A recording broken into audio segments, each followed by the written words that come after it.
Hello बच्चों, आज हम लोग हाई स्कूल की इंट्रोडक्शन ऑफ ट्रिग्नोमेट्री सीखेंगे। यानी ट्रिग्नोमेट्री का हम लोगों को इंट्रोडक्शन सीखना है, ठीक है ना। तो ट्रिग्नोमेट्री का जो इंट्रोडक्शन है उससे पहले आप लोगों को राइट एंगल ट्रायंगल पता होना चाहिए। यानी समकोण त्रिभुज क्या होता है, राइट एंगल ट्रायंगल क्या होता है, ये हम लोगों को पता होना चाहिए। राइट एंगल ट्रायंगल क्या होता है? कोई भी ऐसा ट्रायंगल जिसका एक एंगल कितने डिग्री का हो, 90 डिग्री का, उसको हम लोग राइट एंगल ट्रायंगल बोलते हैं, ठीक है ना। कोई भी ऐसा ट्रायंगल जिसका एक एंगल 90 डिग्री का होगा उसको हम लोग राइट एंगल ट्रायंगल कहेंगे, यानी समकोण त्रिभुज कहेंगे। तो ये हमने जो त्रिभुज बनाया ये एक समकोण त्रिभुज है, ठीक है ना। राइट एंगल ट्रायंगल है। इस ट्रायंगल को हम लोग नाम दे रहे हैं, नाम कुछ भी दे सकते हैं। हमने इस ट्रायंगल को ABC नाम दे दिया। इसके पॉइंट B पर 90 डिग्री का एंगल बन रहा है, ठीक है ना। ट्रायंगल की तीन ही साइडें होती हैं, बट राइट एंगल ट्रायंगल जो होता है उसकी तीनों साइडों के नेम भी होते हैं, ठीक है ना। तो राइट एंगल ट्रायंगल में जो 90 डिग्री के अपोजिट साइड होती है, 90 डिग्री के सामने जो साइड होती है उस साइड को हम लोग हाइपोटेन्यूज बोलते हैं, ठीक है ना। तो 90 डिग्री के सामने जो साइड होती है उसको हाइपोटेन्यूज बोलते हैं, और शॉर्ट में उसको कैसे रिप्रेजेंट करते हैं, H से, और हिंदी वाले उसको बोलते हैं कर्ण, और लिखते कैसे हैं, शॉर्ट में K से। इंग्लिश में हाइपोटेन्यूज यानी H, और या फिर हिंदी में लिखेंगे तो उसको कर्ण कहते हैं, K से, ठीक है। अदर टू साइड्स के नेम भी होते हैं। अब ठीक है ना, तो एक साइड को हम लोग जो है वो परपेंडिकुलर यानी लंब बोलते हैं, और एक साइड को बेस यानी आधार बोलते हैं, ठीक है ना। तो आप किसी को भी लंब किसी को भी आधार नहीं बोल सकते, है ना। तो जो भी एंगल हम लोगों को दिया हो ट्रायंगल, सपोज कर लो हम लोगों को ये एंगल दिया हुआ है थीटा, तो जो भी एंगल हम लोगों को गिवन होगा उसके अपोजिट साइड को हम लोग परपेंडिकुलर कहते हैं, ठीक है ना। तो उसके अपोजिट साइड को हम लोग क्या बोलते हैं, परपेंडिकुलर बोलते हैं। और परपेंडिकुलर को शॉर्ट में कैसे लिखते हैं, P से। हिंदी में इसी को क्या कहते हैं, लंब। इसी में अधिकतर शॉर्ट में कैसे लिखेंगे, L से। अधिकतर लोग इसी में कंफ्यूज हो जाते हैं, ठीक है ना, कि कौन लंब कौन आधार है। तो इसको और ध्यान रखना, जो भी एंगल दिया उसके अपोजिट परपेंडिकुलर होता है। अगर मान लो ये एंगल यहां दिया होता तो फिर ये परपेंडिकुलर यानी लंब होता, और वो बच जाता वो आधार में। अभी ये लंब है क्योंकि ये एंगल दिया, तो इसको हम लोग क्या बोलेंगे, बेस यानी आधार। इसको B से बोलेंगे। हिंदी में इसी को हम लोग क्या बोलते हैं, आधार, ठीक है ना। और शॉर्ट में हम लोग इसको कैसे लिखते हैं, K, ठीक है ना। अब इंट्रोडक्शन ऑफ ट्रिग्नोमेट्री में क्या होगा कि ट्रिग्नोमेट्रिक जो रेशियो हम लोगों को पढ़ना है ट्रिग्नोमेट्री में, इन जो साइड्स हैं इन साइड्स का रेशियो पढ़ना है। रेशियो क्या होता है हम लोग जानते हैं, रेशियो किन्हीं दो चीजों में निकाला जाता है, और हम बात कर रहे हैं साइड्स का रेशियो। तो किन्हीं दो साइडों का रेशियो निकाला जाएगा, ठीक है ना, अनुपात। किन्हीं दो साइडों का अनुपात निकाला जाएगा। तो उन्हीं अनुपातों को दो साइडों का जो अनुपात होगा उसके लिए हम लोग 6 तरीके के ट्रिग्नोमेट्रिक रेशियो को यूज करते हैं। एक ट्रिग्नोमेट्रिक रेशियो को हम लोग बोलते हैं साइन, एक को हम लोग बोलते हैं कॉस, एक रेशियो कहलाता है टेन, एक को हम लोग बोलते हैं कॉट, COT कॉट लिखा है, एक सेक, और एक ट्रिग्नोमेट्रिक रेशियो को हम लोग कॉसिक बोलते हैं। 6 तरीके के ट्रिग्नोमेट्रिक रेशियो होते हैं, sine, cos, tan, cot, sec और कॉसिक। लेकिन ये साइन जो लिखा है SIN साइन है, COS कॉस लिखा, फिर TN tan, COT cot, SEC sec और COSEC कॉसिक लिखा।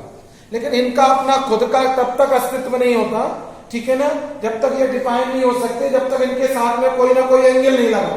तो हम लोगों ने यहाँ पर एंगल क्या यूज किया, थीटा।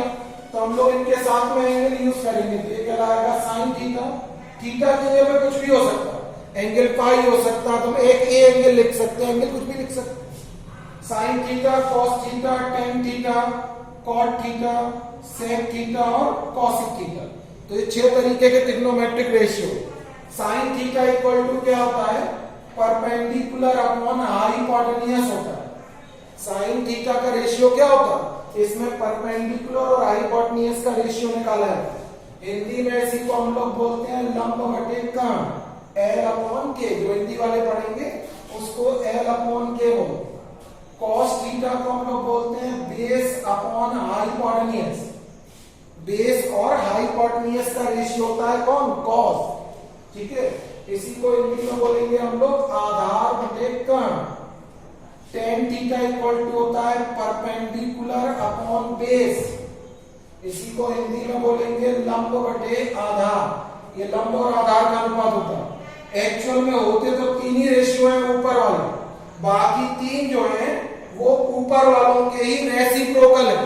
रेसिप्रोकल यानी व्युत्क्रम है। ठीक है ना। तो टेन थीटा कॉट थीटा क्या होता है? वो टेन का रेसिप्रोकल होता है। टेन परपेंडिकुलर अपॉन बेस है तो कॉट होता है बेस अपॉन परपेंडिकुलर, यानी आधार बटे क्या होता है? लंब। ठीक है ना। तो टेन कॉट का रेसिप्रोकल है, कॉस सेक का रेसिप्रोकल होता है। Cos theta base upon hypotenuse है तो सेक थीटा जो है वो हाइपोटेन्यूज अपॉन क्या होगा? बेस। इसी को बोलोगे कर्ण बटे आधार। जो कॉसिक होता है वो हाइपोटेन्यूज अपॉन परपेंडिकुलर होता है। कॉसिक जो है वो साइन का रेसिप्रोकल है, साइन का व्युत्क्रम है। ठीक है, इसी को हम लोग बोलते हैं कर्ण बटे लंब। तो 6 तरीके के ट्रिग्नोमेट्रिक रेशियो होते हैं। इन्हीं साइडों को दो दो को यूज करके निकाले जाते हैं। अगर वो कहेंगे साइन निकालो तो मैं परपेंडिकुलर और हाइपोटेन्यूज चाहिए, यानी लंब और कर्ण चाहिए। कॉस निकालना हो तो बेस और हाइपोटेन्यूज चाहिए।